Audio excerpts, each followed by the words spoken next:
Hello friends, ಎಲ್ರಿಗೂ ನಮಸ್ಕಾರ. ಇವತ್ತಿನ ವಿಡಿಯೋದಲ್ಲಿ ಒಂದು ಸಿಂಪಲ್ ಆಗಿರುವಂಥ ಮಟನ್ ಕರಿ ಮಾಡೋಣ. ತುಂಬಾ ಟೇಸ್ಟಿಯಾಗಿರುತ್ತೆ. ಹಾಗಾದರೆ ಮಾಡೋ ವಿಧಾನ ಹೇಗೆ ಅಂತ ನೋಡೋಣ ಬನ್ನಿ. ನೀವೇನಾದರೂ ನನ್ನ ಚಾನಲ್ನ ಫಸ್ಟ್ ಟೈಮ್ ವಿಸಿಟ್ ಮಾಡ್ತಾ ಇದ್ದರೆ ಸಬ್ಸ್ಕ್ರೈಬ್ ಮಾಡ್ಕೊಳ್ಳಿ, ಪಕ್ಕದಲ್ಲಿರೋಂಥ ಬೆಲ್ಲೈಕನ್ನ ಪ್ರೆಸ್ ಮಾಡಿ.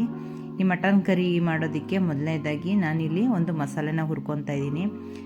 ಒಂದು ಪ್ಯಾನಲ್ಲಿ 1 ಸ್ಪೂನ್ ಜೀರಿಗೆ, ಮೆಣಸು ಮತ್ತು ಸೋಂಪನ್ನ ಹುರಿದು ಪಕ್ಕಕ್ಕೆ ಎತ್ತಿಟ್ಟು, ನಂತರ ಒಂದು ಕುಕ್ಕರ್ನಲ್ಲಿ 2 ಟೇಬಲ್ ಸ್ಪೂನಷ್ಟು ಎಣ್ಣೆನ ಹಾಕಿದ್ದೀನಿ.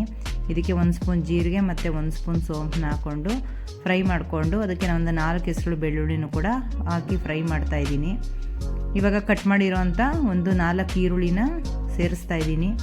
ಈರುಳ್ಳಿನ ಚೆನ್ನಾಗಿ ನಾವು ಗೋಲ್ಡನ್ ಬ್ರೌನ್ ಆಗೋವರೆಗೂ ಚೆನ್ನಾಗಿ ಫ್ರೈ ಮಾಡ್ಕೊಬೇಕು.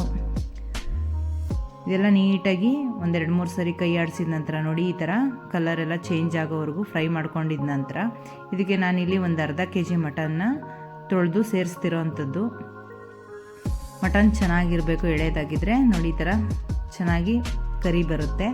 ಇವಾಗ ಒಗ್ಗರಣೆಯಲ್ಲಿ ನೀಟಾಗಿ ಮಟನ್ನೆಲ್ಲ ಫ್ರೈ ಮಾಡ್ಕೊಂಡಿದ್ದ ನಂತರ ಒಳ್ಳೆ ಅರೋಮ ಬರುತ್ತೆ.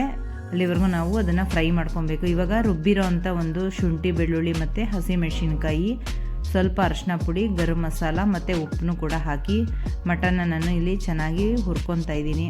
ಇವಾಗ ಒಗ್ಗರಣೆನಲ್ಲೇ ಮಟನ್ನು ಆಲ್ಮೋಸ್ಟ್ ಚೆನ್ನಾಗಿ ನಾವು ಬೇಯಿಸ್ಕೊಬೇಕು. ಚೆನ್ನಾಗಿ ನೀರೆಲ್ಲ ಬಿಡುತ್ತೆ, ಉಪ್ಪೆಲ್ಲ ಹಾಕಿರೋದ್ರಿಂದ ಉಪ್ಪು ಕೂಡ ಹಿಡಿಯುತ್ತೆ. ಇವಾಗ ಸ್ವಲ್ಪ ಕುಕ್ಕರ್ ಕ್ಯಾಪ್ನ ಮುಚ್ಚಿ ಚೆನ್ನಾಗಿ ಒಗ್ಗರಣೆಯಲ್ಲಿ ಬೇಯಿಸ್ಕೊಂಡ ನಂತರ ಆವಾಗಲೇ ಪೌಡ್ರ್ ಮಾಡಿರೋ ಅಂಥ ಒಂದು ಡ್ರೈ ಪೌಡ್ರನ್ನ ಹಾಕ್ತಾಯಿದ್ದೀನಿ. ಸ್ವಲ್ಪ ಕರಿಬೇವಿನ ಸೊಪ್ಪು ಮತ್ತು ಸೀಳಿರೋ ಅಂಥ ಒಂದು 4 ಮೆಣಸಿನ್ಕಾಯಿನೂ ಕೂಡ ಸೇರಿಸಿ ಚೆನ್ನಾಗಿ ಒಗ್ಗರಣೆಯಲ್ಲಿ ಫ್ರೈ ಮಾಡ್ಕೊಂಡಿದ್ದ ನಂತರ ನಾನಿವಾಗ ಬಿಸಿನೀರನ್ನ ಹಾಕ್ತಾಯಿದ್ದೀನಿ. ಬಿಸಿನೀರು ಕಾಯಿಸೋದ್ರಿಂದ ಬೇಗ ಆಗುತ್ತೆ, ಹಾಗಾಗಿ ಬಿಸಿನೀರನ್ನ ಹಾಕಿ ಒಂದು 6 ವಿಷಲ್ ತೆಗಿತಾ ಇದ್ದೀನಿ. ಇವಾಗ ಒಂದು 6 ವಿಷಲ್ ತೆಗೆದ ನಂತರ ನೋಡಿ ಮಟನ್ ಎಲ್ಲ ನೀಟಾಗಿ ಬೆಂದು ಎಣ್ಣೆ ಎಲ್ಲ ಈಚೆಗೆ ಬಂದಿದೆ. ಇದನ್ನು ನಾವು ಬಿಸಿ ಚಪಾತಿ ಮತ್ತು ದೋಸೆ, ರೊಟ್ಟಿ, ಮುದ್ದೆಗೂ ಕೂಡ ತಿನ್ಬೋದು. ತುಂಬಾ ಟೇಸ್ಟಿಯಾಗಿರುತ್ತೆ. ಮೇಲೆ 1 ಸ್ಪೂನ್ ತುಪ್ಪ ಮತ್ತು ಒಂದು ಅರ್ಧ ಹೋಳು ನಿಂಬೆಹಣ್ಣಿನ ರಸ ಮತ್ತು ಕೊತ್ತಂಬರಿ ಸೊಪ್ಪನ್ನ ಉದುರಿಸಿದ್ರೆ ಮಟನ್ ಕರಿ ರೆಡಿ. ನೀವು ಕೂಡ ಟ್ರೈ ಮಾಡಿ ನೋಡಿ. ಇನ್ನೂ ಹೆಚ್ಚಿನ ರೆಸಿಪಿಗಳಿಗೋಸ್ಕರ ನನ್ನ ಚಾನಲ್ನ ಫಾಲೋ ಮಾಡಿ. Thank you.